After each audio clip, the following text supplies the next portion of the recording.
செய்திக்காக ஒரு வசனத்தை நாம் தியானித்து தேவனுடைய நாமத்தை மகிமைப்படுத்துவோமாக. சங்கீதம் 16:8. கர்த்தரை எப்பொழுதும் எனக்கு முன்பாக வைத்திருக்கிறேன், அவர் என் வலது பார்சத்தில் இருக்கிறபடியால் நான் அசைக்கப்படுவதில்லை.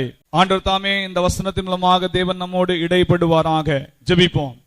அன்புள்ள பரம தந்தையே, இந்த நல்ல வேலைக்காக நன்றி. இந்த அருமையான இந்த கால வேளையில நீர் எங்கள் மத்தியில பிரசன்னமா இருக்கிறபடி நான் நன்றியோடு ஸ்தோத்திரிக்கிறோம்.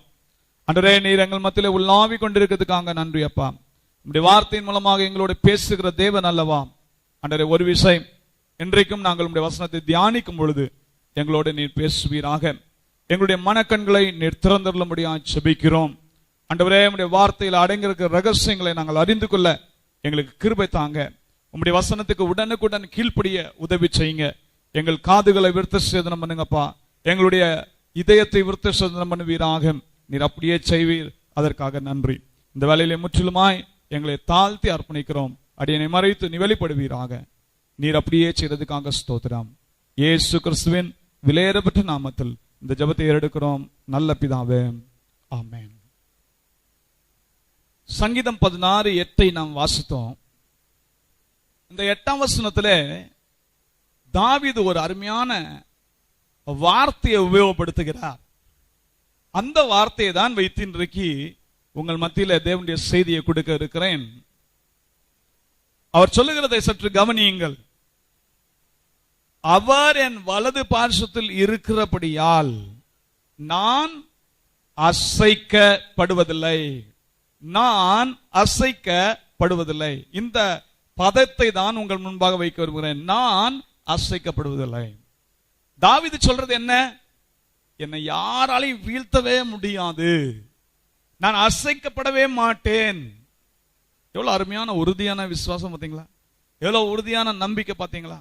நம்முடைய கிறிஸ்துவ ஜீவியத்துல போராட்டங்கள் உண்டு, பிரச்சனைகள் உண்டு, கவலைகள் உண்டு. சில பேருடைய வாழ்க்கையில வியாதிகள் வந்து விடுகிறது. சில பேருடைய வாழ்க்கையில கடன் தொல்லைகள், சில பேருடைய வாழ்க்கையில பலவிதமான இக்கட்டான ஆபத்துகள், சூழ்நிலைகள் வந்து விடுகிறது. இந்த நேரத்துலலாம் நம்முடைய விசுவாசம் ஆடி போதா? நம்முடைய விசுவாசம் உறுதியா நிக்குதா? கிறிஸ்துவின் மேல் உள்ள அன்பு தணிந்து போகுதா? அதிகரிக்குதா? இன்றைக்கு நாம் நாமே ஆராய்ந்து பார்க்க வேண்டிய ஒரு நேரத்தில் இருக்கிறோம். விசுவாசியுடைய வாழ்க்கை எப்பேற்பட்ட சூழ்நிலை வந்தாலும், எப்பேற்பட்ட பிரச்சனை வந்தாலும், எப்பேற்பட்ட ஆபத்துகள் வந்தாலும், மன சோர்வுகளை ஏற்பட்டாலும் அவன் எப்பொழுதுமே விசுவாசத்தில் உறுதியாக நிற்க வேண்டும். அவன் தேவனுடைய அன்பிலே நிலைத்திருக்க வேண்டும். கிறிஸ்துவின் அன்பிலே அதிகமாய் பெருக வேண்டும். இதுதான் வேதம் நமக்கு கற்றுக் கொடுக்கிறது. நாமும் தாவீதை போல சொல்ல தெரிய வேண்டும். நான் அசைக்கப்படுவதில்லை, நான் அசைக்கப்படுவதில்லை, நான் அசைக்கப்படுவதில்லை. அசைவு என்று சொல்லுகிற ஒரு காரியம், ஒரு அசைவு என்ற காரியத்தை குறிக்கும் போது வேதம் அதுக்கு சில பெயர்கள் எல்லாம் கொடுத்துட்டு தான் இருக்கு. அசைக்கப்படுவதில்லை என்றால் நான் நிலை நிற்கிறவன், நான் வேர் கொண்டவன், நான் ஸ்திரப்படுகிறவன். இப்படி பல காரியங்களை வேதம் நம் கற்றுக் கொடுக்கிறது. கட்டப்படுகிற அனுபவம், இது அசைக்கப்படுவதில்லை என்ற ஒரு பதத்தை நமக்கு குறிக்கிறதா இருக்கிறது. இன்னைக்கு தேவ பிள்ளைகளே, நம்முடைய வாழ்க்கையில் வர பிரச்சனைகள்ல, சோதனைகள்ல நாம் எப்படி இருக்கிறோம்? நம்ம அசைந்து அப்படியே நாம் விழுந்து விடுகிறோமா? இல்லாவிடில் நாம் முன்னேறி செல்கிறவர்களா இருக்கிறோமா? எந்த பிரச்சனை வந்தாலும் நான் முன்னேறி செல்வேன். அழுகையின் பள்ளத்தாக்கை ஒருவன் நடந்து நீருற்றாக்கி கொண்டார்கள் என்ற அருமையான வசனம் யாரை குறித்து சொல்லப்படுகிறது? கர்த்தரை துதிக்கிற பிள்ளைகளை குறித்து சொல்லப்படுகிறது. அவர்கள் கர்த்தருடைய பிள்ளைகள். அவர்கள் எப்படிப்பட்டவர்கள்? எப்பேற்பட்ட பிரச்சனை வந்தாலும், அழுகையின் பள்ளத்தாக்கே வந்தாலும் அந்த அழுகையின் பள்ளத்தாக்கை பார்த்து பின்னிட்டு போகிறவர்கள் அல்ல, மற்ற நபர்களை சார்ந்து நிற்கிறவர்கள் அல்ல. மாறாக அழுகையின் பள்ளத்தாக்கை ஒருவன் நடந்து அதை நீருற்றாக்கி கொள்ளுகிறவர்கள், அது நீருற்றாய் மாற்றிக் கொள்ளுகிறவர்கள். தங்களுக்கும் ஆசீர்வாதம், தங்களை நம்பி வந்த பிள்ளைகளுக்கும் ஆசீர்வாதம், தங்களை சார்ந்திருக்கிற பிள்ளைகளுக்கும் ஆசீர்வாதம். இப்படிப்பட்ட அனுபவத்துக்கு நேராய் நாம் கடந்து வர வேண்டும். இப்படிப்பட்டவர்கள் சீயோனிலே தேவ சன்னிதானத்தில் எப்பொழுதுமே காணப்படுவார்கள் என்பது தேவனுடைய வாக்கு. இன்றைக்கு நம்முடைய வாழ்க்கை எப்படி இருக்கிறது? அசைக்கப்பட்டு விடுகிறதா? பிரச்சனைகள் வரும்போது அப்படியே விழுந்து விடுகிறோமா? அப்படின்னா நம்ம என்ன செய்யணும்? கர்த்தருடைய ஆலயத்தில் நாட்டப்பட்டவர்களா இருக்கணும். சங்கீதம் 92 வாசிக்கிறோம், நீதிமான் பனையை போல செழிப்பான், லீபனோனில் உள்ள கேதுரை போல வளருவான். ஏன்? காரணம் என்ன? கர்த்தருடைய ஆலயத்தில் அவன் நாட்டப்பட்டு இருக்கிறான். தேவனுடைய பிரகாரங்களில் எப்பொழுதுமே செழித்திருப்பான். இன்னும் ஒரு காரியத்தை சொல்லும்போது சங்கீதக்காரன் இன்னும் கொஞ்சம் அதிகமா போய் சொல்றாரு, அவன் முதிர் வயதிலும் கனி தந்து புஷ்டியும் செழிப்புமாயிருப்பான். ஏன்? காரணம் என்ன தெரியுமா? அந்த விசுவாசி எப்படி இருக்கான்? அந்த நீதிமான் என்ன செய்கிறான்? கர்த்தருடைய ஆலயத்திலே தன்னை நாட்ட வைத்துக் கொள்ளுகிறான். இன்னைக்கு தேவனுடைய சன்னிதானத்திலே நம்மை நாட்ட பழக்கி கொள்ள வேண்டும். கர்த்தருடைய ஆலயத்திலே நம்முடைய வேர்கள் இருக்க வேண்டும். நீதிமான் பனையை போல என்ன செய்வானா? செழிப்பான். பனை மரத்தை பார்த்திருக்கீங்களா? பனை மரத்துல பாத்தீங்கன்னா தனியா நிக்கும், ஓங்கி வளர்ந்து இருக்கும், பெரிய நட்டக்கொக்கு போல பெருசா இருக்கும். ஆனா புயல் வந்தாலும், பெரிய பெருங்காற்று வீசினாலும், எத்தனை பிரச்சனை வந்தாலும், எத்தனை தான் வெயில் காய்ந்தாலும் அது மேல எந்த விதமான என்ன செய்ய முடியாது. அது அது அது மேல தன்னுடைய தாக்கத்தை அது மேல வைக்க முடியாது. ஏன் தெரியுமா? காரணம் என்ன தெரியுமா? அது எப்பவுமே தண்ணியா வேர் கொண்டு கீழே இருந்து தண்ணி வேர் கொள்கிறதாயும் தண்ணீர் எடுத்துக் கொள்கிறதாயும் அது நல்ல வளருகிறதா இருக்கிறது. இன்னைக்கு நீதிமான் அப்படிதான் இருப்பான். என்னதான் எதிர்காற்று வீசினாலும், என்னதான் பிரச்சனை வந்தாலும் நீதிமான் பனைமரத்து போல செழிப்பான். ஏன்? அவன் விழவே மாட்டான், அவன் அசைக்கப்படுவதில்லை.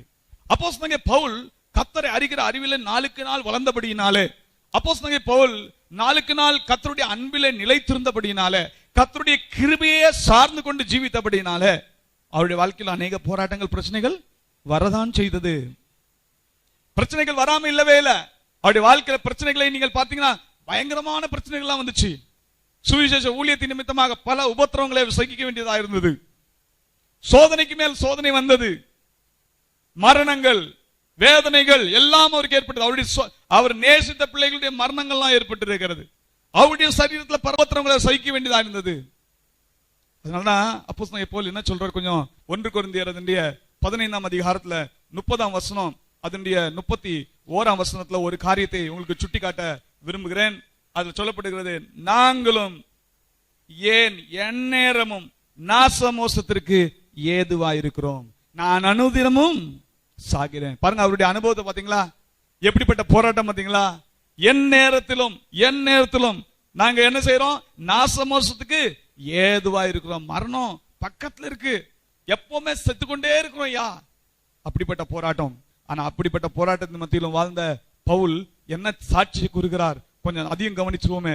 அது 2 கொரிந்தியர் அதனுடைய 4ஆம் அதிகாரம் 5 முதல் 9ஆம் வசனத்துல வாசித்தீங்கன்னா அதுல முக்கியமான ஒரு பகுதியை மட்டும் வாசிக்கிறேன். அதனுடைய 8ஆம் வசனம் 9ஆம் வசனம் சொல்லுகிறது, நாங்கள் எப்பக்கத்திலும் நெருக்கப்பட்டும் ஒடுங்கி போகிறதில்லை, கலக்கமடைந்தும் மன முறிவு அடைகிறதில்லை, துன்பப்படுத்தப்பட்டும் கைவிடப்படுகிறதில்லை, கீழே தள்ளப்பட்டும் மடிந்து போகிறதில்லை. கவனித்தீர்களா? என்ன அருமையான வாசகம் பார்த்தீங்களா? என்ன அருமையான விசுவாச அறிக்கை. நாங்க எப்பக்கத்துல நெருக்கப்படுறோம்ப்பா, ஆனா நாங்க நொறுங்கி ஒடுங்கி போறதில்ல, கலக்கம் அடைகிறோம் ஆனா மன முறிவு அடைகிறது இல்ல, நாங்க துன்பப்படுத்தப்பட்டோம் கைவிடப்படுகிறது இல்ல, கீழே தள்ளப்பட்டோம் மடிந்து போகிறது இல்ல. என்ன அனுபவம், என்ன அற்புதமான அனுபவம். ஏன் காரணம் என்ன தெரியுமா? நீங்க மேலுள்ள வசனத்துல வாசித்தீங்கன்னா தெரியும், அவருடைய மகத்துவம் உள்ள வல்லமையின்படியே நாங்கள் நிற்கிறோம். ஆண்டவருடைய மகத்துவம் உள்ள வல்லமை, தேவனுடைய மகத்துவம் உள்ள வல்லமை அவருக்குள் இருந்தபடியினாலே இந்த எல்லா சூழ்நிலைகளும் மேல அவர் வெற்றி பெற முடிந்தது. இந்த எல்லா சூழ்நிலைகளால அவர் அசைக்கப்படாம இருக்க முடிந்தது. இன்னைக்கு நம்முடைய வாழ்க்கையில வர்ற எல்லா பிரச்சனைகள் மத்தியிலும் நாம் அசைக்கப்படாம இருக்கணும்னா கர்த்தருடைய மகத்துவம் உள்ள வல்லமை நமக்கு வேண்டும். அதான் ஆலயத்துல நாட்டப்பட்டு இருக்க வேண்டும். ஆலயத்துல நாட்டப்பட்ட தேவனுடைய வசனத்தை நாம் உட்கொள்ள வேண்டும். தேவனுடைய உபதேசங்களை பெற்றுக்கொண்டு ஜீவிக்க வேண்டும். அதன்படியே நடக்க வேண்டும், கீழ்ப்படிய வேண்டும். இதெல்லாம் செஞ்சோம்னா அவருடைய வல்லமை நமக்கு கிடைக்கும். மகத்துவம் உள்ள வல்லமை இருந்துச்சுன்னா நாமும் சொல்ல முடியும், நான் எப்பக்கத்திலும் நெருக்கப்பட்டேன், ஆனா நான் ஒடுங்கி போறதே இல்லை. நான் கலக்கம் அடைகிற ஒரு சூழ்நிலை வருது, ஆனா நான் மனமுறிவு அடைகிறதே இல்லை. துன்பப்படுகிறேன், என்னை யாரும் கீழே தள்ள முடியாது, நான் கீழே மடிந்து போகிறது இல்லை. எனக்கு அப்படிப்பட்ட சூழ்நிலைக்கு நேராய் தேவன் நம்மை நடத்துவாராக. இந்த உன்னத அனுபவத்தை நாம் பெற்றுக்கொள்வோமாக. நான் அசைக்கப்படுவதில்லை. தாவீது சொல்றாரு, எந்த சூழ்நிலை இருந்தாலும் கர்த்தர் என்னோடு கூட இருக்காருப்பா, நான் அசைக்கப்படுவதில்லை. இன்றைக்கு நம்முடைய வாழ்க்கையில அசைக்கப்படுகிற அநேக காரியங்கள் வரலாம். ஆனா நீங்களும் நானும் அசைக்கப்படாம இருக்கணும்னா அதுக்கு நாம் செய்ய வேண்டிய 5 வகையான காரியங்களை தான் உங்கள் மத்தியில் வைக்க விரும்புகிறேன். 5 வகையான காரியத்தை கர்த்தருடைய ஆலயத்தில் நாட்டப்பட்டவர்கள், விசுவாசிகள், கர்த்தருடைய மகத்துவமான வல்லமையை பெற்றவர்கள் என்ன செய்ய வேண்டும்? அவர்கள் 5 வகையான காரியங்களை செய்தா அவங்க ஒரு நாள் அசைக்கப்படுவதில்லை. அசைக்கப்படாம இருப்பாங்கன்னா என்ன நடக்கும்? கடைசியில சியோனிலே தேவ சன்னிதானத்தில் ஒரு நாள் வந்து காணப்படுவார்கள். முதலாவது காரியத்தை நாம் தியானிக்க போகிறோம். இதே சங்கீதம் அது 16ஆம் அதிகாரம் 8ஆம் வசனத்துல கொஞ்சம் வாசித்தீங்கன்னா அழகா தெரியும். கர்த்தரை எப்பொழுதும் எனக்கு முன்பாக வைத்திருக்கிறேன், அவர் என் வலது பார்சத்தில் இருக்கிறபடியால் நான் அசைக்கப்படுவதில்லை. ஏன் அசைக்கப்படுவதில்லையா? தாவீது என்ன சொல்றாரு? கர்த்தரை எப்பொழுதும் எங்க வச்சிருக்கேன்? முன்பாக வைத்திருக்கிறேன். அவர் என் வலது பார்சத்தில் இருக்கிறபடியால். எனக்கு வலது பார்சத்தில் அவர் இருக்கிறாருங்க, அதனால நான் அசைக்கப்படுவதில்லை. வலது பார்சத்தில் நீங்க இயேசுவை நிறுத்தி வச்சீங்கன்னா, எப்பவுமே கர்த்தரை உங்களுக்கு முன்பாக வைத்தீங்கன்னா நீங்க அசைக்கப்படவே மாட்டீங்க. ஹல்லேலூயா, ஹல்லேலூயா. இன்னைக்கு நீங்களும் நானும் அசைக்கப்பட வேண்டாமா? உங்க வாழ்க்கையின் எல்லா நிலையிலும் கர்த்தரை முன்னாடி வைங்க. அத கர்த்தரை முன்னாடி வைங்கன்னா என்ன அர்த்தம்? கர்த்தரிடத்திலிருந்து ஆலோசனையை பெற்றுக் கொள்ளுங்கள். உங்க பிரச்சனைகள் வேலையில, உங்க போராட்டத்தின் நேரத்துல முதலாவது கர்த்தரிடத்தில் ஆலோசனை பெற்றுக் கொள்ளுகிற அனுபவம் வேண்டும். ஆண்டவர்கிட்ட போய் சொல்லுகிற அனுபவம் வேண்டும். உங்க போராட்டத்தின் பிரச்சனை வந்துச்சுன்னா, சோதனை வந்துச்சுன்னா உடனே உங்களுடைய உற்றார் உறவினர்களுக்கு சொல்லாதீர்கள், உங்களுடைய நண்பர்களுக்கு சொல்லாதீர்கள், உங்களுக்கு யாரெல்லாம் நீங்க கூட இருக்கிறாங்களோ அவங்க கிட்ட சொல்ல வேண்டாம். முதலாவது உங்க அறை வீட்டை பூட்டிக் கொள்ளுங்கள். நீங்க கடந்து சொல்லுங்கள், உங்களுடைய பரம பிதாட்டு சொல்லுங்க, அப்பா என்னுடைய பிரச்சனை இதுவா இருக்கிறது, என்னுடைய போராட்டங்கள் இதுவா இருக்கிறது, என்னுடைய வாழ்க்கையில இந்த நஷ்டங்கள் இதெல்லாம் ஏற்பட்டு இருக்கிறது, ஆண்டவரே எனக்கு உதவி செய்யுங்க என்று சொல்லி அவருடைய சமூகத்தை நாடுங்க. அவரை முன்னாடி வைங்க.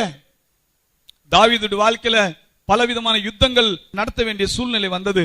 எல்லா யுத்தங்கள் நடத்தும் போதும் தாவீது காணப்பட்ட ஒரு நல்ல ஒரு குணாதிசயம் என்னன்னா, எப்பொழுதும் யுத்தத்துக்கு போறதுக்கு முன்னாடி தன்னுடைய பட்டயத்தை தீட்டுகிறதில்லை. மாறாக முதலாவது அவன் செய்கிற வேலை என்ன தெரியுமா? எத்தனை தான் சேனை வீரர்கள் இருந்தாலும், எத்தனை தான் ஆயுதங்கள் அவனிடத்தில் இருந்தாலும், எத்தனை தான் ஞானம் அவன்கிட்ட இருந்தாலும், எத்தனை தான் திறமைகள் அவன்கிட்ட இருந்தாலும், அவன் என்ன செய்தான்? முதலாவது கர்த்தரை முன்பாக வைக்கிறான். அவன் எப்பொழுதும் எல்லாம் செய்தாலும் ஒரு யுத்தத்துக்கு போறதுக்கு முன்னாடி தேவ சமூகத்துல போய் காத்து இருக்கிறான். ஆண்டவரே நீர் எங்களுக்கு பதில் தாரும், நீர் எங்களை வழி நடத்தும். ஆண்டவரே, இன்னைக்கு நம்முடைய வாழ்க்கையில ஆண்டவர்ட்ட இந்த ஆலோசனை பெறுறோமா? கர்த்தரை முன்னாடி வைக்கிறோமா? தேவ பிள்ளையே, நீ கர்த்தரை முன் வைக்காம எந்த காரியம் செய்தாலும் உன் வாழ்க்கையில நீ அசைக்கப்படுவாய், நீ கீழே விழுவாய், நீ மடிந்து போவாய். ஆனால் போராட்டத்தின் மத்தியில கர்த்தரை முன் வைப்பாய் என்றால், கர்த்தரையே சார்ந்து ஜீவிப்பாய் என்றால், உனக்கு ஒத்தாசை வரும். பர்வதத்திலிருந்து உனக்கு ஒத்தாசை வரும். ஹல்லேலூயா. உனக்கு உதவிகள் அங்கிருந்து கடந்து வருகிறதா இருக்கிறது. அதனாலதான் அருமையான அம்மா பண்ணுங்க, என்னை என்றும் போதித்து நடத்துபவரே, கண்ணை வைத்து ஆலோசனை சொல்லுபவரே, என்னை என்று போதித்து நடத்துபவரே, கண்ணை வைத்து ஆலோசனை சொல்லுபவரே, நடக்கும் வழிதனை காட்டுபவரே, நம்பி வந்தோனை கிருபை சூழ்ந்து கொள்ளுதே, நடக்கும் வழிதனை காட்டுபவரே, நம்பி வந்தோனை கிருபை சூழ்ந்து கொள்ளுதே, ஆடைக்கலமே உமதடிமை நானே, ஆர்ப்பரிப்பேனே அகமகுந்தே, கர்த்தர் செய்த நன்மைகளையே நித்தம் நித்தம் நான் நினைப்பேனே, கர்த்தர் செய்த நன்மைகளையே நித்தம் நித்தம் நான் நினைப்பேனே. நல்ல கவனிங்க, ஆண்டவர் தான் எனக்கு அடைக்கலாம். ஆண்டவரே நான் உமக்கு அடிமை. இந்த அடிமை சொன்னாலே மற்றவங்க ஆலோசனை கேட்க கூடாது. நீங்க என்ன சொல்றீங்களோ செய்யறேன், ஏன் ஆலோசனையும் முன்வைக்க கூடாது. ஹல்லேலூயா. நம்ம போராட்டத்துல பிரச்சனை அசைக்கப்படுவதற்கு முக்கியமான காரணம் என்ன தெரியுமா? ஆண்டவர்ட்ட ஜெபிக்க போவோம், ஆனா நம்முடைய ஆலோசனையை முன்னாடி வைப்போம். ஆண்டவரே இப்படி செஞ்சா நல்லா இருக்கும், இப்படி செஞ்சாலாம் கேட்காதீங்க. ஆண்டவரே நீங்க என்ன சொல்றீங்களோ நான் கேட்க ரெடி. நான் அடிமை ஆண்டவரே, நான் உங்களுடைய அடிமை. மரியாள்கிட்ட காணப்பட்ட நல்ல சுபாவம். ஆண்டவரே நான் உமக்கு அடிமை, நான் ஆலோசனை கொடுக்க விரும்பல, நீங்க என்ன சொல்றீங்களோ நான் கீழ்ப்படுகிறேன். அதனால தான் இயேசுவை பெற்றெடுத்தாள். ஹல்லேலூயா. இயேசுவை பெற்றெடுக்கிற நல்ல ஒரு தாயா மாறினால், உலக இரட்சகரை பெற்றெடுத்தாள். ஹல்லேலூயா. இன்னைக்கு தேவ பிள்ளையே, நாம் அசைக்கப்பட வேண்டாம் என்றால் முதலாவது தெரிந்து கொள்ளுங்கள், நான் தேவனிடத்திலிருந்து ஆலோசனை பெற்றுக் கொள்ள வேண்டும், கர்த்தரை எனக்கு முன்பாக வைக்க வேண்டும். அதுலயே இன்னொரு காரியத்தை தாவீது சொல்றாரு, என் வலது பார்சத்தில் அவரை நான் வைத்திருக்கிறேன். அவர் வலது பார்சத்தில் ஏன் இருக்கணும்? வலது பார்சத்தில் இருந்தா இரண்டு காரியம் நடக்கும். ஒன்னு, நமக்கு தேவ பயம் வரும், இரண்டாவது நமக்கு தைரியம் வரும். ஹல்லேலூயா. நம்ம பக்கத்துல ஆண்டவர் இருந்தா தப்பு செய்வோமா? நம்ம பக்கத்துல ஆண்டவர் கூட இருந்தா நம்ம என்னைக்கா செய்வோமா தப்பு? ஒரு நாளும் செய்ய மாட்டோம். ஹல்லேலூயா. ஒரு நாளும் செய்ய மாட்டோம். அவருடைய வலது பார்சத்தில் வீற்றிருக்கிறபடியால். நல்ல கவனிங்க, நம்முடைய போராட்டத்தில் பிரச்சனை இல்லை, நம்ம அநேக நேரங்களில் பக்கத்துல இயேசு இருக்கிறான்னு கூட நமக்கு ஞாபகம் இருக்க மாட்டேங்குது. அந்த நேரத்துல வீணான வார்த்தை வந்துருது. யாராவது நமக்கு விரோதமா பேச டப்புன்னு ஒரு விசுவாசி கூட கெட்ட வார்த்தை பேசிடுறான். ஏன்? அவனுக்கு நினைப்பே என்ன இல்ல, பக்கத்துல கர்த்தர் இல்ல, கர்த்தர் இருக்கான்னு நினைப்பே இல்ல. தாவீதை போல ஒன்னு தெரிஞ்சுக்கோங்க, என் வலது பார்சத்துல வைத்திருக்கிறேன், என் வலது பார்சத்துல வைத்திருக்கிறேன். அதனாலதான் அபிஷேகம் பண்ணப்பட்ட சவுல் எத்தனையோ விரோதமா வந்தாலும் அபிஷேகம் பண்ணப்பட்டவனா இருக்கிறபடினால, கர்த்தருடைய அபிஷேக தைலம் அவர் மேல் இருக்கிறபடினால நான் அவரை தொடவே மாட்டேன், அவரை தொடவே மாட்டேன். என்ன காரணம்? வலது பார்சத்துல ஆண்டவர் இருக்கார். ஆண்டவர் சொல்றார், டேய் மகனே, நான் தான் அங்க அபிஷேகம் பண்ணிருக்கேன். ஹல்லேலூயா. கர்த்தர் என்ன பார்த்துட்டு இருக்காரு, கர்த்தர் என்ன பார்த்துட்டு இருக்காரு. இன்னைக்கு நம்ம கர்த்தர் பார்த்துட்டு இருக்காருன்னு உணர்வு இருக்கா? சங்கீதம் 139 வாசித்து பாருங்கள். தாவீதுடைய அனுபவம், நான் எங்க போனாலும் கூட இருக்கிறார், நான் படுத்தாலும் அங்க இருக்கிறாரு, நான் நடந்தாலும் கூட வர்றாரு, நான் பாதாளத்துல போய் படுக்க போட்டாலும் அங்கேயும் வந்துடுறாரு, நான் வானத்தின் மேல ஏறி பறந்தாலும் அங்கேயும் வந்துடுறாரு. கர்த்தரை விட்டு எங்கேப்பா போவேன்? எங்க இடத்துல போய் மறைவேன்? எங்கேயும் மறைக்க முடியாது. இன்னைக்கு தேவ பிள்ளை, உன்னுடைய போராட்டத்தின் மத்தியில, பிரச்சனை மத்தியில ஒரு தெய்வ பயம் இருக்கா? ஒரு தேவ பயம் இருக்கா? கர்த்தர் என்னை பார்த்து கொண்டிருக்கிறார். தெய்வ பயம் உங்களை சரியான பாதையில் நடத்தும், பாவத்தை விட்டு உங்களை விளக்கும். மோசே சொல்றாரு, கர்த்தருக்கு பயப்படும் பயம் பாவத்தை விட்டு நம்மை விளக்குமா? நம்ம பாவம் செய்யாதபடிக்கு தேவனுடைய ஆசீர்வாதத்தை பெற்றுக்கொள்ள வேண்டும் என்றால் இன்னொரு காரியத்தையும் தெரிஞ்சுக்கணும். கர்த்தருக்கு பயப்படும் பயம் எனக்குள்ள இருக்கணும். கர்த்தரின் வலது பார்சத்தில் நான் வைத்திருக்கிறேன். மூன்றாவது, அதுலயே வலது பார்சத்தில் வைக்கிறது இன்னொரு காரியத்தை என்ன குறிக்குது? நமக்கு தைரியத்தை கொடுக்கிறது. ஏசப்பா கூட இருந்தா என்ன இருக்கணும்? தைரியம் இருக்கணும். ஹல்லேலூயா. இயேசு கிறிஸ்து இந்த உலகத்துல இருந்த நாட்களை உங்களுக்கு குறிப்பிடுகிறேன். அவர் இந்த நாட்கள் இருந்த பொழுது படகுல சீஷர்களோடு பயணம் செய்து கொண்டிருக்கிறார். சீஷர்கள் இயேசுவை கீழ்த்தட்டுல போய் படுக்க விட்டாங்க. அவர் தூங்கிட்டு இருந்தார். அப்படிதானே வசனம் சொல்லுது. திடீர்னு ஒரு பெரும் காற்று வீசிற்று, பயங்கரமான காற்று, அலைகள் பெருக்கெடுத்து வந்துச்சு, படகு அமிழ்ந்து போற அளவுக்கு மாறிடுச்சு. இந்த சீஷர்கள் கஷ்டப்பட்டு தண்டு வலிக்கிறாங்க, என்னென்னவோ செஞ்சு பாக்குறாங்க, படகை காப்பாற்றலாம், அமிழ்ந்து போகாதபடி காப்பாற்றலாம், பல பிரயாசம் எடுக்கிறாங்க. ஆனா நடந்தது என்ன? எவ்வளவு அதிகமா இவங்க பிரயாசம் எடுத்தாங்களோ அவ்வளவு அதிகமா விழுந்துட்டாங்க. ஏன் காரணம் என்ன தெரியுமா? வலது பார்சத்தில் இயேசு இருக்கிறான்னு கூட இவங்களுக்கு தெரிய மாட்டேங்குது. ஆமென். கீழே போய் படுத்துக் கொண்டிருக்கிற இயேசு இப்பதான் பிடிக்கிறாங்க. ஐயா, ஐயரே, ஐயரே, நாங்க அமிழ்ந்து போகிறோமே, வாங்க, சீக்கிரமா வாங்க. நல்ல கவனிங்க, தைரியத்தை நமக்கு கொடுக்கிறதா இருக்குது. பாருங்க, இயேசு மேல வந்தாரு, இவங்கள பார்த்தாரு, இவங்க விசுவாசத்துல இவ்வளவு கீழே இறங்கி இருக்காங்களேன்னு பார்த்தாரு, வேதனைப்பட்டாரு. உடனே அந்த காற்றையும் கடலையும் பார்த்து ஒரு கட்டளை கொடுத்தாரு. காற்று கடலே அமைதலாயிரு, ஒரு வார்த்தை சொன்னார், அவ்வளவுதான், முடிஞ்சிருச்சு கதை. என்ன? காற்றும் கடலும், அந்த காற்று அமைதலாயிற்று, கடல் கொந்தளிப்பு நின்று விட்டது, இப்போ சீராக படகு செல்லுகிறது. இது என்ன நமக்கு காட்டுகிறது? நமக்கு தைரியத்தை கொடுக்கிறவர் அவர் தான். ஹல்லேலூயா. எபிரேய ஆக்கியன் எழுதும்போது சொல்றாரு, மகா பரிசுத்த ஸ்தலத்திலே பிரவேசிக்கும்படியாய் தேவனுடைய கிருபாசனத்திலிருந்து கிருபையை பெற்றுக் கொள்ளும்படியாய் இன்றைக்கு ஆண்டவர் நமக்கு ஒரு வழியை, ஜீவனுள்ள மார்க்கத்தை ஏற்படுத்தி கொடுத்திருக்கிறாராம்.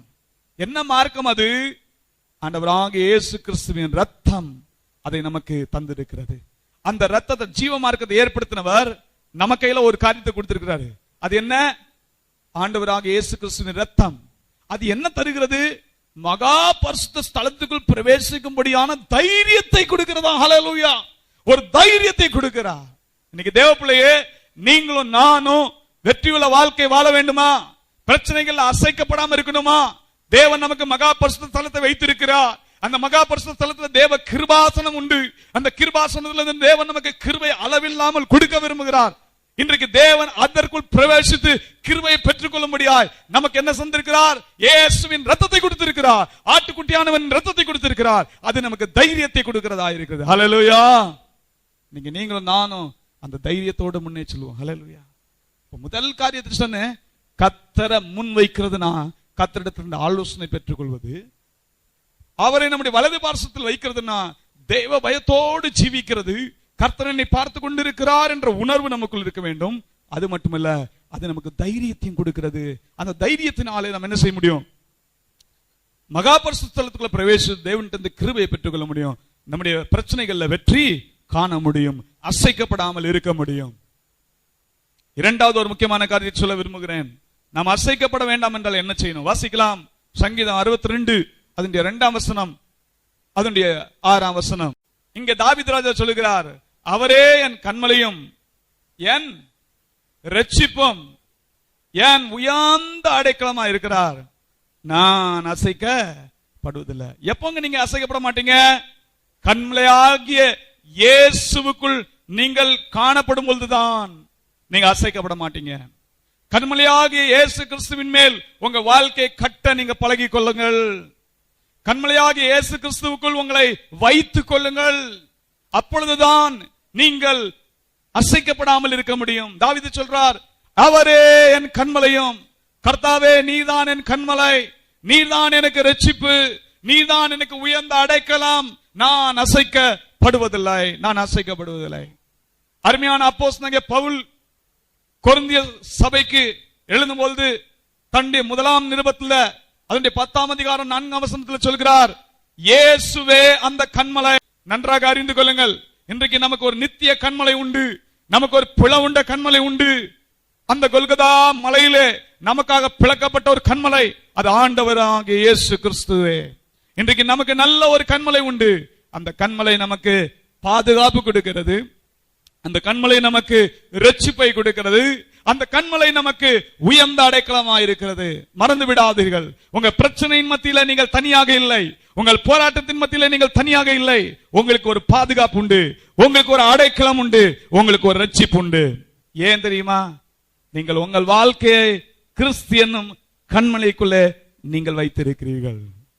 நம்முடைய யெகோவாகிய தேவன் நித்திய கன்மலையாயிருக்கிறார். யார் யார் அவர் மேல் நம்பிக்கை வைத்திருக்கிறார்களோ அவர்கள் அசைக்கப்படுவதில்லை. இன்னைக்கு தேவ பிள்ளைய நம்முடைய வாழ்க்கையில நாம் எப்படி ஆண்டவரை பற்றி கொண்டு இருக்கிறோம்? நமக்கு அவர் கன்மலையா இருக்கிறாரா? அந்த கன்மலைக்குள்ள நம்முடைய வாழ்க்கை ஓடிக்கொண்டிருக்கிறதா? இஸ்ரவேல் ஜனங்கள்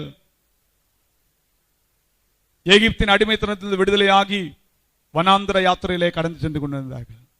வனாந்திரத்தில் பிரச்சனை வந்துச்சு. என்ன பிரச்சனை வந்துச்சு? சில நேரம் சாப்பாடு பஞ்சம், சில நேரம் தண்ணீர் குறைவு. தண்ணீர் இல்லாம நாட்கள் இருந்துச்சு. இஸ்ரவேல் ஜனங்க சிவந்த சமுதிரத்தெல்லாம் தாண்டி வந்துட்டாங்க. இப்போ அதான் ஞானஸ்நானம் எடுத்துட்டாங்க. நம்ம ஆவிக்குரிய இஸ்ரவேலுக்குள்ள அர்த்தத்தை சொல்லுகிறேன்.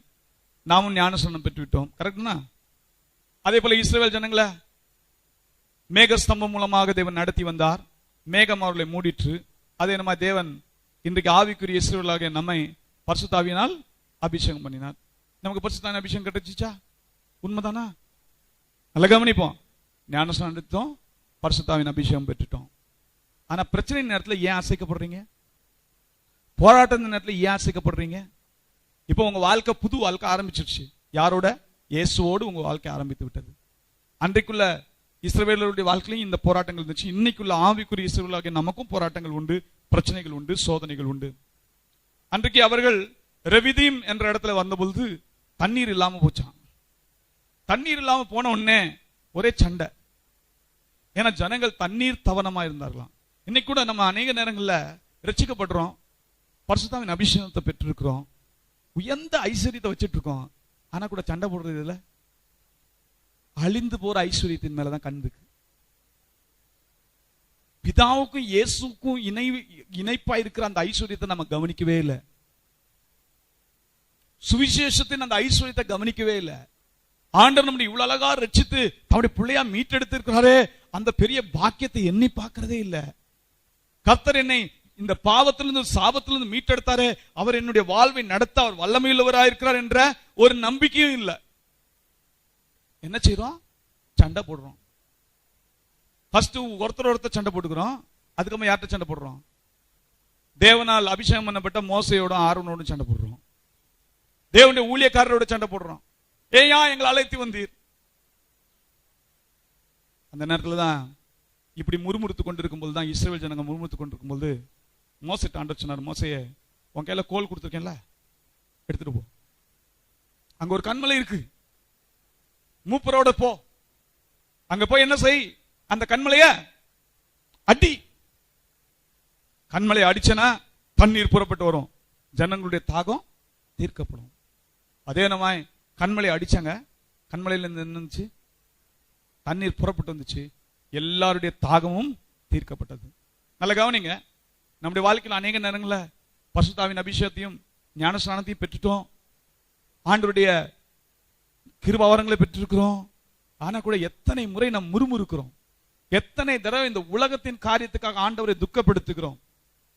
அதனாலதான் நம்ம அசைக்கப்படுறோம். பாருங்க, தேவ ஜனங்கள் அசைக்கப்பட்டாங்க, இஸ்ரவேல் ஜனங்க அசைக்கப்பட்டாங்க. ஒரு தண்ணீருக்காக அவங்க விசுவாசம் ஆட ஆரம்பிச்சிருச்சு. இன்னும் கொஞ்சம் விட்டா கீழே விழுந்துருவாங்க போலக்கு. ஏனென்றால் இதுக்கு பிறகு மீண்டும் மீண்டும் மீண்டும் முறுமுறுத்ததுனால கர்த்தர் அவர்களை சங்கரித்தார் என்று வசனம் சொல்றது. அவங்களை தேவன் கட்ட முடியவில்லை, அவங்க எல்லாம் சங்கரிக்கப்பட்டார்கள். ஆனா கூட கிருபையுள்ள கண்மலையாகிய தேவன் அவர்களுக்கு என்ன செய்தாரு? தண்ணீரை கொடுத்தார். இன்னைக்கு நம்முடைய வாழ்க்கையில கிருபையாக ஆண்டவர் என்ன செய்யறாரு? எத்தனையோ தடவை முறுமுறுக்கிறோம், ஆனா கூட ஆண்டவர் நம்ம கிருபையா இருந்து நமக்கு தண்ணீரை கொடுக்கிறார். ஆனா இதே மாதிரி ஓடிட்டே இருக்காது வாழ்க்கை. முறுமுறுக்கிறத ஸ்டாப் பண்ணுங்க.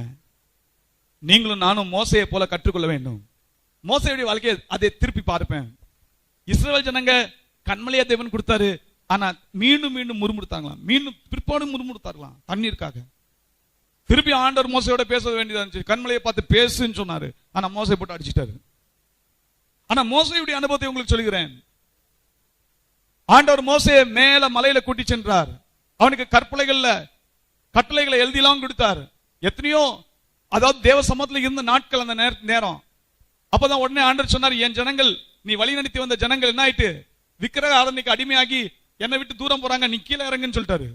நேரம் அந்த கற்பனைகளோட கீழே இறங்குறாரு. இறங்கின உடனே பார்த்தாரு, ஜனங்கள் எல்லாம் தேவனை, ஜீவனுள்ள தேவனை விட்டுட்டு விக்கிரகத்துக்கு பின்னாடி ஓடுறாங்க, கன்றுக்குட்டியை வணங்க ஆரம்பிச்சுட்டாங்க. உடனே மோசை கோவம் வந்துச்சு, கற்பலகையை போட்டு உடைச்சிட்டாரு. அதுக்கப்புறம் பெரிய சங்காரம் நடக்கிறது. அநேக ஜனங்கள் மடிந்தார்கள். தேவ கோபாக்கனை இறங்கினதுனால நிறைய பேர் செத்து போனார்கள். அதுக்கப்புறம் மோசைக்கு ஒரு பயம் வந்துருச்சு. யாத்திரையா 33 அதிகாரத்துல சொல்ல தேவத்தை ஜெபம் பண்றாரு, ஆண்டவரே நீங்க தான் எனக்கு வழி காட்டணும், நீங்க ஒருத்தர் தருவேன்னு சொன்னீங்களே. இப்படிலாம் ஜெபம் பண்றாரு, எனக்கு வழி காட்டுங்க ஆண்டவரே, உங்களுடைய சமூகம் முன்னாடி வரலாம், நான் போவே மாட்டேன். ஆண்டவர் சொன்ன, என் சமூகம் உனக்கு முன்பாக சொல்லும், உனக்கு இளைப்பாறுதல் தரும். பாருங்க மோசையுடைய அனுபவத்தை பாத்தீங்களா? மோசை வேற யார்ட்டையாவது ஓடினாரா? யார்கிட்ட ஓடினாரு? கண்மலையாகிய கண்மையாக தேவன்கிட்ட போனாரு. ஆண்டவரே நீங்க உதவி செய்யுங்க. இதுதான் கண்மலைக்குள் நம்ம வைக்கிற ஜீவியம். நம்முடைய வாழ்க்கையில போராட்டம் வரும்போது, பிரச்சனை வரும்போது, ஏதாவது ஆபத்துகள் நேரிடும் போது உடனே நம்ம பயந்து போய் நடுங்க கூடாது. மாறாக எங்க ஓடணும்? நம்முடைய கண்மலையாக கிறிஸ்துவுக்குள் நம்மை வைத்துக் கொள்ள வேண்டும். அப்பதான் திருப்பி கேட்கிறாரு, ஆண்டவரே உங்களுடைய மகிமையை கொஞ்சம் காட்டுங்களேன் அப்படின்னு சொன்ன ஆண்டவர் என்ன செய்தாரு? கண்மலையின் வெடிப்புல வைத்து மோசைக்கு என்ன செய்தார்? தம்முடைய மகிமையை காட்டினார், கரத்தினால் மூடினாராம். எதுக்கு சொல்கிறேன்? மோசே ஜெபித்த விதத்தை கவனிங்க. மோசே ஆண்டவரை நோக்கி பார்த்து முறுமுறுக்கவே இல்லை. ஆண்டவரை நோக்கி ஆண்டவர்கிட்ட ஏதோ என்ன சொல்றது, கம்ப்ளைண்ட் சொல்லவில்லை. மாறாக ஆண்டவரை நோக்கி ஜெபித்தார். ஆண்டவரே வழி எனக்கு காட்டுங்கப்பா, நீங்க போனாதான் நான் போவேன், உங்களுடைய சமூகம் எங்களுக்கு முன்னாடி சென்றாதான் நான் செல்வேன். இன்னைக்கு கூட நம்முடைய பிரச்சனை நேரத்துல, போராட்ட நேரத்துல கண்மலையாகிய கிறிஸ்துவுக்குள் நம்மை காத்துக்கொள்வோம். காத்துக்கொண்டா நமக்கு என்ன உண்டு? மோசேக்கு எப்படி தேவன் வழியை காட்டினாரோ, எப்படி தம்முடைய சமூகத்தை மோசேக்கு முன்பாக அனுப்பினாரோ, எப்படி தம்முடைய கரத்தினால் மோசையை மூடினாரோ, அதே வண்ணமா இன்றைக்கு ஆண்டவர் நம்மை மூட சித்தமுள்ளவராயிருக்கிறார். பாதுகாக்க சித்தமுள்ளவராயிருக்கிறார். தம்முடைய மகிமையை காட்ட சித்தமுள்ளவராயிருக்கிறார். தம்முடைய வழியை நமக்கு காட்ட சித்தமுள்ளவராயிருக்கிறார். ஹல்லேலூயா. அப்பொழுது நாம் மோசையை போல அசைக்கப்படுவதே இல்லை. ஹல்லேலூயா. மோசே அசைக்கப்படல. அதனால்தான் அவருடைய மரணம் கூட எவ்வளவு அற்புதமான மரணம் தெரியுமா? கர்த்தர் சொன்னபடியே மோசே மரித்தார். கர்த்தர் மோசே அடக்கம் பண்ணினார். ஹல்லேலூயா. எவ்வளவு நல்ல அனுபவம் பாருங்க. அப்படிதான் நம்முடைய வாழ்க்கை இருக்கணும். இஸ்ரவேல் ஜனங்கள் போல கானானுக்குள் பிரவேசிக்காம மடிந்து போய்விடக் கூடாது. எத்தனையோ ஜனங்கள் முறுமுறுத்தார்கள், கர்த்தரை நோக்கி பார்க்கவில்லை, கண்மலைக்குள்ள தங்களுடைய வாழ்க்கையை வைக்கவில்லை, அதனால அவங்க மடிந்து போனார்கள். இன்றைக்கு நாம் அப்படிப்பட்டவர்களாக இருக்கக்கூடாது. மாறாக கண்மலையாகிய கிறிஸ்துவுக்குள் நம்மை காத்துக் கொள்ள வேண்டும். மூன்றாவது ஒரு காரியத்தை சொல்லுகிறேன். வாசிக்கலாம். சங்கீதம் 112 அதனுடைய 1ஆம் வசனம் 6ஆம் வசனம். அல்லேலூயா. கர்த்தருக்கு பயந்து அவருடைய கட்டளைகளில் மிகவும் பிரியமாய் இருக்கிற மனுஷன் பாக்கியவான்.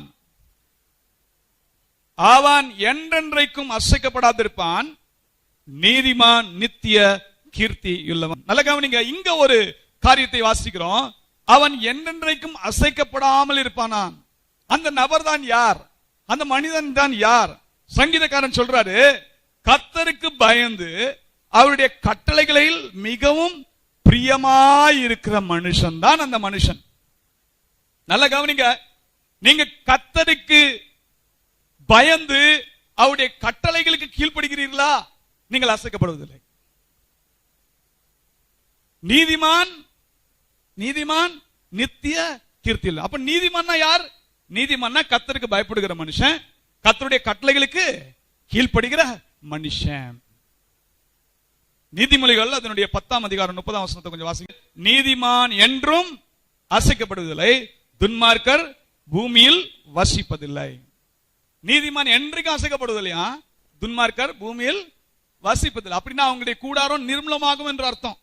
அப்ப துன்மார்க்கனுக்கும் நீதிமானுக்கு என்ன டிஃபரன்ஸ், என்ன வித்தியாசம்? அப்படி பார்த்தீங்கன்னா, நீதிமான் கர்த்தருக்கு பயந்து அவருடைய கட்டளைகளுக்கு அப்படியே கீழ்ப்படுகிறான். தேவன் சொல்றத அப்படியே செய்கிற மனுஷன் தான் நீதிமான். ஆனா துன்மார்க்கனை குறித்து சங்கீதம் 50 வாசிக்கிறோம். அவன் தன் தேவனுடைய வார்த்தையும் கட்டளைகளையும் தனக்கு பின்பாக எரிகிறவனா இருக்கிறானா, பின்னாடி தூக்கிப்படுகிறவனா இருக்கிறான். அதை பற்றி நடக்கிறவன் கிடையாதான்.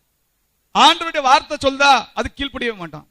இன்னைக்கு நம்முடைய வாழ்க்கையில கீழ்ப்படியாமை இருக்கிறது பாத்தீங்களா, அது மகா பெரிய கொடூரமான பாவம். அந்த பாவம் நம்ம அசைச்சிரும், நம்மளை கீழே விழ தள்ளிரும். சின்ன காரியமோ பெரிய காரியமோ கர்த்தருடைய வார்த்தைக்கு கீழ்ப்படிய பழகிக்கொள்ளுங்க. தகப்பன் தாய்க்கு பிள்ளைகள் கீழ்ப்படிய வேண்டும். மனைவி புருஷனுக்கு கீழ்ப்படிய வேண்டும். அதே போல சபை விசுவாசிகள் ஊழியக்காரர்களுக்கு கீழ்ப்படிய வேண்டும். இப்படி பல விதமான காரியங்களை தேவன் சபைக்குள்ள சட்ட திட்டங்களை வச்சிருக்கிறார். ஆமென். வேதவசனத்தை வாசித்தீங்கன்னா தெரியும் யார் யாருக்கு கீழ்ப்படிய வேண்டும். வேலைக்காரர்கள் தங்கள் எஜமான்களுக்கு கீழ்ப்படிய வேண்டும். இப்படிலாம் பல காரியங்கள் நீங்க வாசிக்கிறீங்க. ஆனா இன்றைக்கு நடக்கிறது என்ன? கலகம் செய்கிறவர்களாய் தான் இருக்கிறார்கள். அதனாலதான் இஸ்ரவேல் ஜனங்களை பார்த்து ஆண்டவர் சொன்னாரு, கலக வீட்டுக்காரர்கள் சொன்னாரு. கலகக்காரர்களே, ரொம்ப வேதனையோட ஆண்டவர் சொல்றாரு. எசேக்கியேல் தீர்க்கதரிசி மூலமா சொல்லும்போது சொல்லு, கலக வீட்டாருக்கு போய் சொல்லுப்பா, இஸ்ரவேல் ஜனங்களுக்கு சொல்லுன்னு சொல்ல. யாரு சொன்னாரு? கலக வீட்டாருக்கு சொல்லு. ஏன்ப்பா கலக வீட்டாரு? கர்த்தருடைய கற்பனையை கீழ்ப்படியாம கர்த்தருடைய வார்த்தைக்கு விரோதமா போய் தேவனை பகைக்கிற காரியம். அதனால அசைக்கப்பட்டாங்க. நீதிமானா இருந்தவங்க துன்மார்க்கரா மாறிட்டாங்க. நீங்க நல்லா கவனிங்க. இன்னைக்கு நம்ம ஊழியம் செய்யலாம், நம்ம ஆண்டவருடைய வசனத்தை படிக்கலாம், ஆனா அதுக்கு கீழ்ப்படுகிறோமா? ஆண்டவருடைய வார்த்தைக்கு அப்படியே கீழ்ப்படுகிறோமா? நிறைய பேர் ஆண்டவருடைய சித்தம் செய்கிறேன்னு சொல்லுவாங்க, ஆனா தேவனுடைய சித்தத்தை செய்யவே மாட்டாங்க. பரலோக ராஜ்யத்தில் யார் பிரவேசிக்கணும் தெரியுமா? கர்த்தருடைய சித்தம் செய்கிறவங்க தான் கர்த்தருடைய பரலோக ராஜ்யத்தில் பிரவேசிப்பாங்க. இயேசு அப்படிதான் சொன்னார். வாசிக்கலாம், அந்த பகுதியை வாசிக்கலாம், எடுத்துக்கொள்ளுங்கள். மத்தேயு 7ஆம் அதிகாரம், மத்தேயு 7ஆம் அதிகாரம் அதனுடைய 21ஆம் வசனத்திலிருந்து வாசித்தீங்கன்னா தெரியும். பரலோகத்தில் இருக்கிற பிதாவின் சித்தம் செய்கிறவனே பரலோக ராஜ்யத்தில் பிரவேசிப்பானே அல்லாமல் அவரை நோக்கி அப்பா பிதாவே என்று சொல்லுகிறவன் என்ன செய்யறது இல்ல, கர்த்தாவே கர்த்தாவே என்று சொல்லுகிறவர்கள் அதுல என்ன செய்யறது இல்லையா, பிரவேசிக்கிறது இல்லையா. இப்படின்னு சொல்லிவிட்டு ஆண்டவர் சொன்னார், அக்கிரம செய்கைக்காரரே எங்களை விட்டு அகன்று போங்கள்னு ஆண்டவர் சொல்றாங்க. ஏன் சொன்னாரு? அவங்க யாரு? பெரிய ரவுடியா, அல்டா கொலைக்காரர்களா, விபச்சாரக்காரர்களா? அப்படி அல்லவே. அவங்க சொன்ன கூற்றை கவனியுங்கள். யாரை பார்த்து ஆண்டவர் அக்கிரமக்காரரை என்னை விட்டு அகன்று போங்கள் என்று சொல்றார்? அவங்க சொன்ன வார்த்தை என்ன?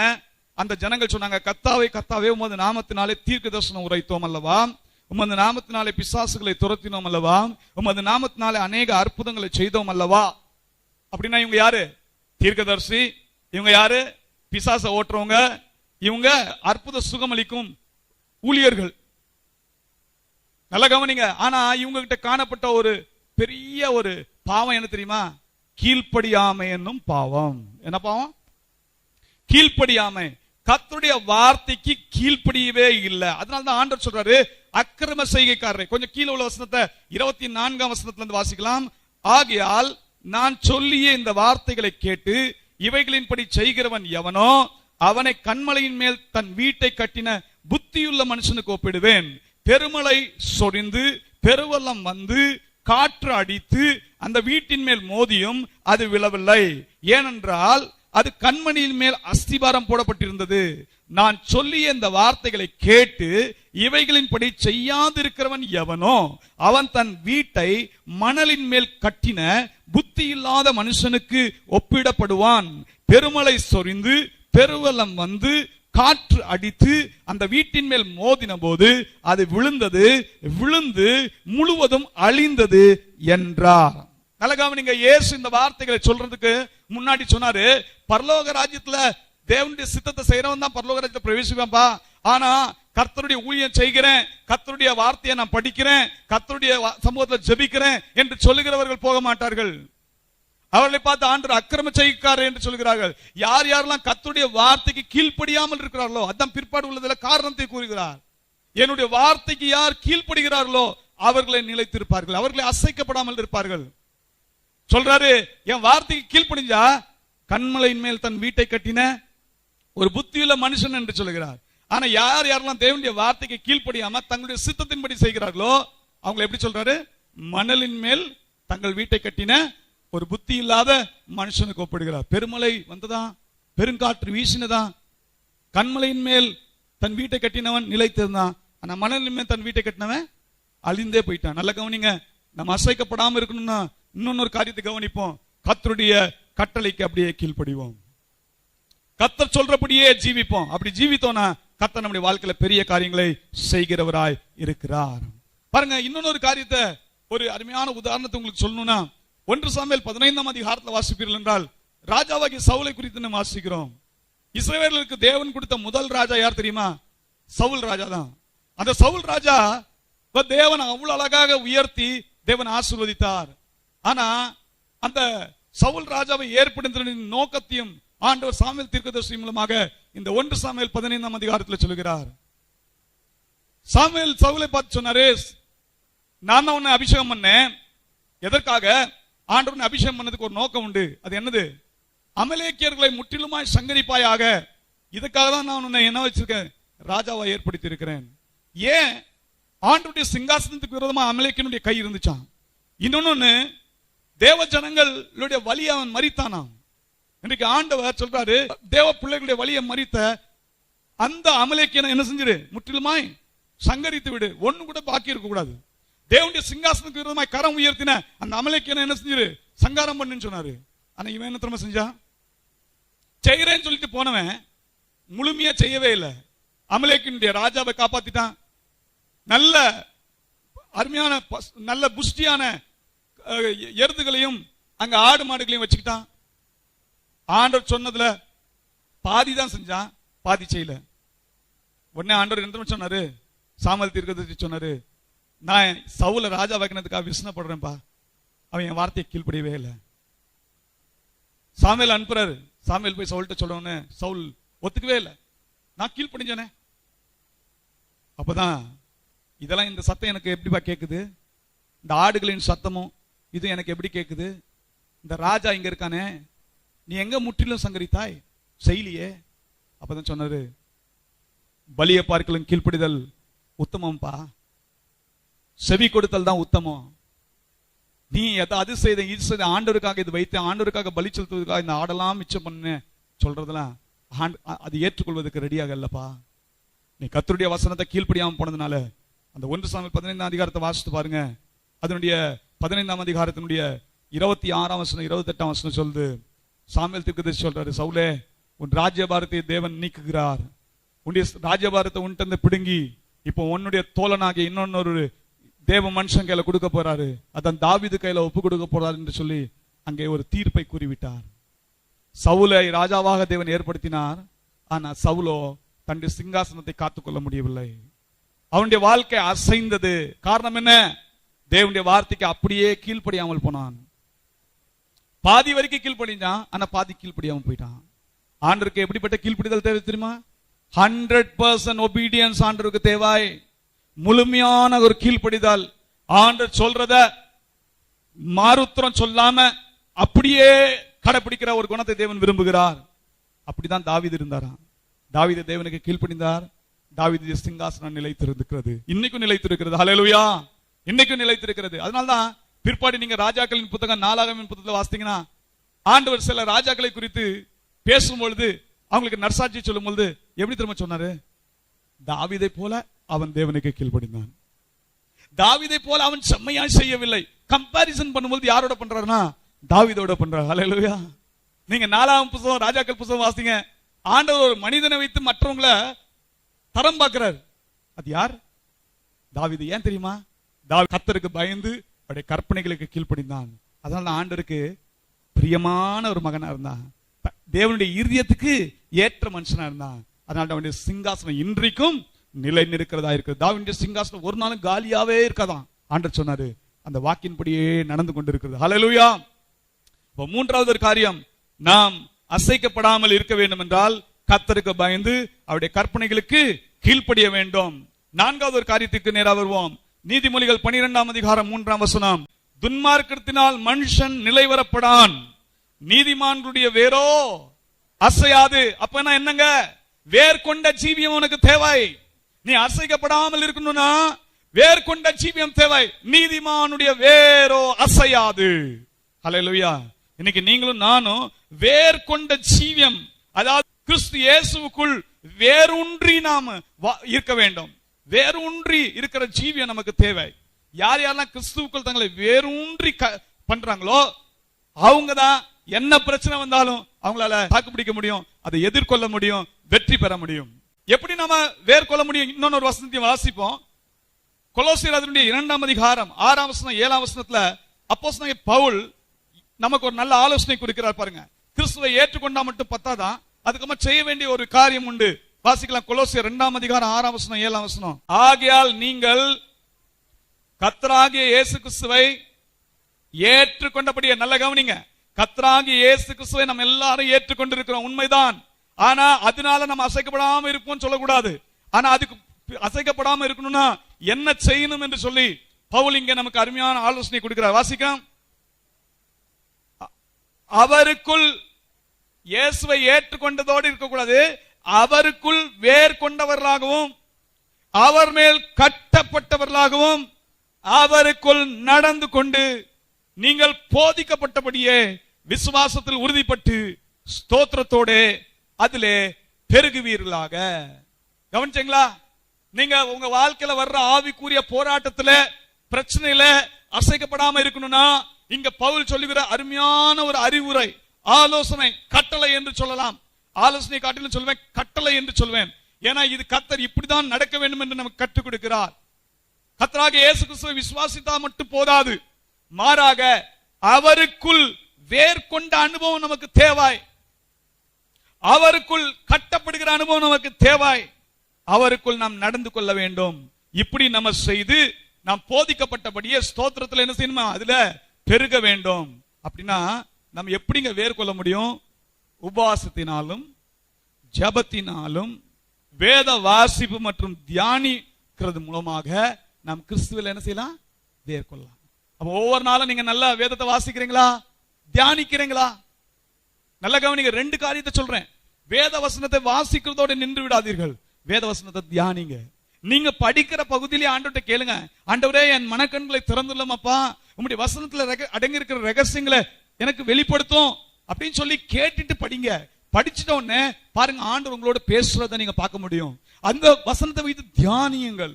அதை தியானிச்சீங்கன்னா அது உங்களுக்கு ஜீவனை கொடுக்கும், அது உங்களுக்கு பலனை கொடுக்கும், அது உங்களுக்கு ஆறுதலை கொடுக்கும், அது உங்களுக்கு பொறுமையை கொடுக்கும், அது உங்களுக்குள்ள கனி வர செய்யும். ஹல்லேலூயா. அதே மாதிரி உபவாசத்தை ஜெபிங்க. நான் அடிக்கடி சொல்லுவேன், உபவாச ஜெபம் ரொம்ப தேவை.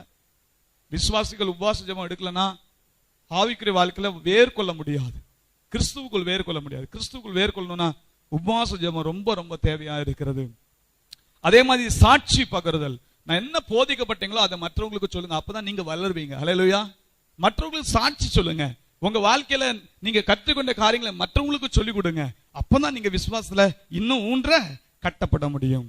அப்போ கிறிஸ்துவுக்குள் வேர் கொள்கிற அனுபவம் நமக்கு தேவை.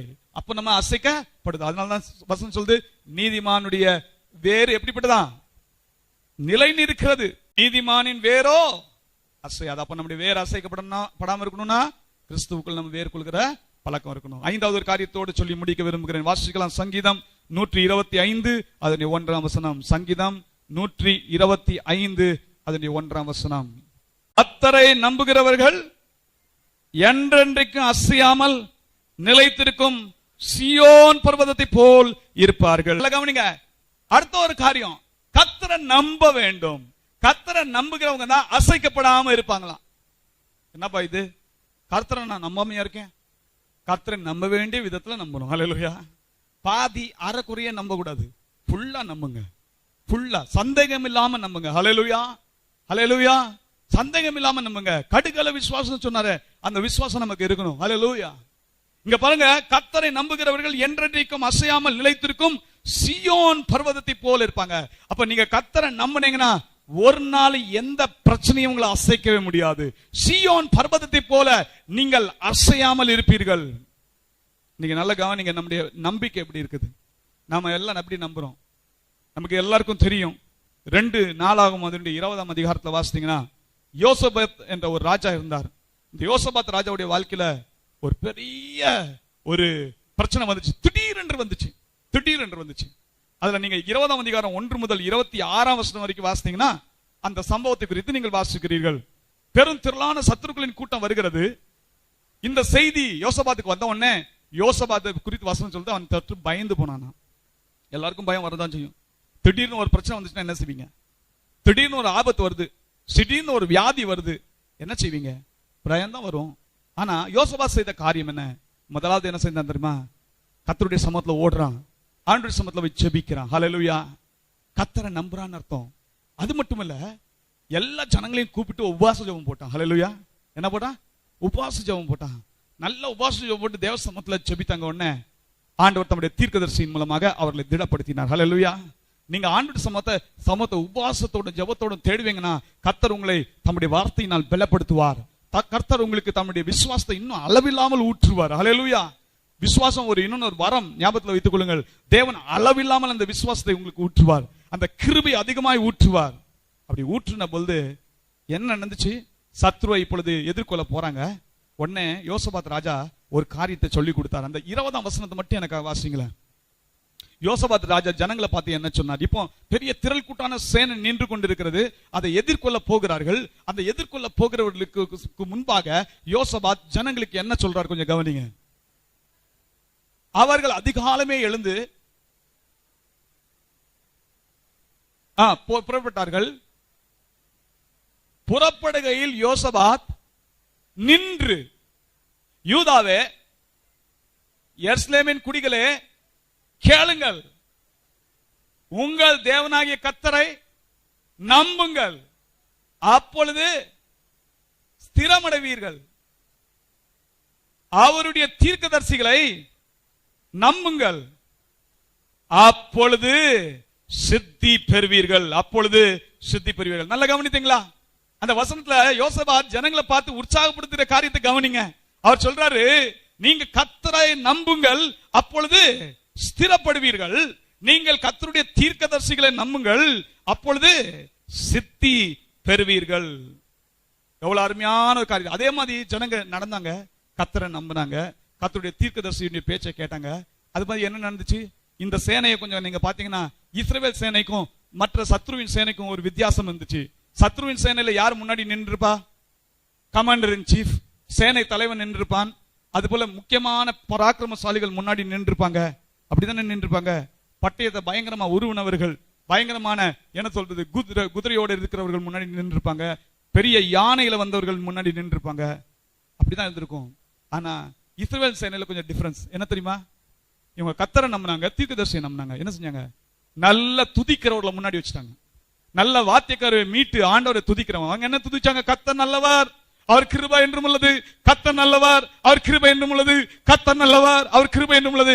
இப்படிதான் தேவனை துதிச்சுட்டே இருந்தாங்களா. பின்னாடி தான், அதுக்கு பின்னாடி தான் பட்டயம் உறவினர்கள் பின்னாடி நின்றுட்டு இருக்காங்க. சேனை தலைவர்கள் பின்னாடி நின்று இருக்காங்க. ஆசாரியர்கள் முன்னாடி நின்று கொண்டிருக்கிறார்கள். லேவியர்கள் முன்னாடி நின்று கொண்டிருக்கிறார்கள். தேவனை துதித்துக் கொண்டிருக்கிறார்கள். தேவனை மகிமைப்படுத்தினாங்க. ஆண்டவரே, நாங்க உம்மை நம்புறோம். நீ தான் கத்தாதி கத்தா, நீ தான் ராஜாதி ராஜா, நீ தான் இஸ்ரவேல் சேனைகளுக்கு தலைவர் அப்படி சொன்னாங்க. சொன்னோன்னு என்ன நினைச்சுமா? எதிரிகளை இவங்க போய் சங்கரிச்சாங்கன்னு வசனம் சொல்றா? இல்ல, இஸ்ரவேல் ஜனங்கள் சும்மா உட்கார்ந்து பார்த்துட்டு இருந்தாங்களா? கர்த்தர் அவங்க மத்தியில ஒரு பெரிய சலசலப்பை ஏற்படுத்தினார். எதிரியின் பாளையத்துல சலசலப்பை ஏற்படுத்தினார். அவர்கள் ஒருத்தர் குத்திக்கிட்டு செத்து போனாங்களாம்.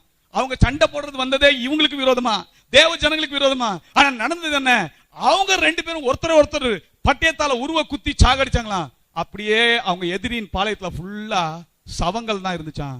பிற்பாடு யோசபாத்தும் ஜனங்களும் 3 நாள் வரைக்கும் சத்ருவின் பாளையத்துல கொள்ளையிட்டார்கள். ஹல்லேலூயா.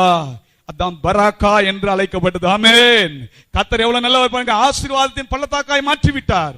என் தேவன் அப்படிப்பட்ட காரியத்தை செய்வார். இன்னைக்கு நம்ம என்ன செய்யணும்? கர்த்தரை நம்ப வேண்டும். கர்த்தரை நம்பினா நாம் சீரோன் பர்வதத்தை போல அசைக்கப்படாமல் இருப்போம். ஹல்லேலூயா. இன்னைக்கு நீங்களும் நானும் அசைக்கப்படாம வேண்டாமா? இந்த காரியத்தை கடைபிடிப்போம். ஆகவே மீண்டும் சொல்லுகிறேன், மீண்டும் சொல்லி இந்த வசனத்தை நான் முடிக்க விரும்புகிறேன். நாம் எப்படி அசைக்கப்படாம இருக்கணும்னா, நம்முடைய வாழ்க்கையில வர போராட்டங்கள் பிரச்சனைகள்ல அசைக்கப்படாம இருக்கணும்னா, முதலாவது நாம் நமக்கு முன்பாக கர்த்தரை வைக்க வேண்டும். நம்முடைய வலது பார்சத்துல அவரை வைக்க வேண்டும். அப்படின்னா அவர்கிட்ட இந்த ஆலோசனை பெற்றுக்கொள்ள வேண்டும். அவருக்கு முன்பாக பயபக்தியோடு ஜீவித்து கர்த்தருடைய பயத்தோடு வாழ்ந்து தேவன் கொடுக்கிற தைரியத்துல நாம் முன்னாடி செல்ல வேண்டும். இரண்டாவது சொன்னேன், கண்மலையாகிய கிறிஸ்து இயேசுக்குள் நம்மை காத்து கொள்ள வேண்டும், நம்மை பாதுகாத்துக் கொள்ள வேண்டும். அப்படி நம்ம இருக்கும் பொழுதுதான் தேவன் நமக்கு ரட்சிப்பை கொடுப்பார், உயர்ந்த அடைக்கலத்தை கொடுப்பார், பாதுகாப்பை கொடுப்பார். மூன்றாவது, நாம் கர்த்தருக்கு பயந்து அவருடைய கற்பனைகளின்படி நடக்க வேண்டும். அப்படி நடக்கும்போது கர்த்தர் என்ன செய்வார்? நம்மை ஆசீர்வதித்து அசைக்கப்படாதபடிக்கு பாதுகாத்துக் கொள்வார். நான்காவது காரியம், நாம் கிறிஸ்துவுக்குள் வேர் கொண்ட ஜீவியம் நமக்கு வேண்டும். நீதிமான் வேரூன்றி நிற்கிறவன், அப்படிப்பட்ட ஜீவியம் நமக்கு தேவை. அப்படின்னு என்ன அர்த்தம்?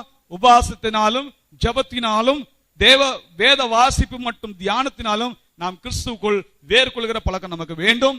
சாட்சி பகர்றதுனால வேர் கொள்ள வேண்டும். இப்படி நாம் வேர் கொண்டால் நாம் அசைக்கப்படவே மாட்டோம். ஐந்தாவது காரியத்தை சொன்னேன், கர்த்தரை எப்பொழுதும் நம்ப வேண்டும், எல்லா சூழ்நிலையிலும் நம்ப வேண்டும். அப்பொழுது கர்த்தரை நம்புறதுன்னா என்ன அர்த்தம்? அவருடைய தீர்க்கதரிசியும் நம்பணும். இப்படி நம்ம நம்பணும்னா, யோசபாத் ராஜாக்கு வெற்றி கொடுத்த தேவன், இஸ்ரவேல் ஜனங்களுக்கு வெற்றி கொடுத்த தேவன் நமக்கும் வெற்றி கொடுப்பார். சத்ரு தரையில தாழ்த்தப்படுவான், நம்முடைய காலின் கீழே மிதிக்கப்படுவான். சமாதானத்தின் தேவன் நமக்கு சமாதானத்தை அருள்வார். ஹல்லேலூயா. நாம் என்னென்றைக்கும் அசையாதபடி சீயோன் பர்வதத்தை போல நிலைத்திருப்போம். கர்த்தர் தாமே நம்மை ஆசீர்வதிப்பாராக. நம்ம எல்லாரும் கண்களை மூடி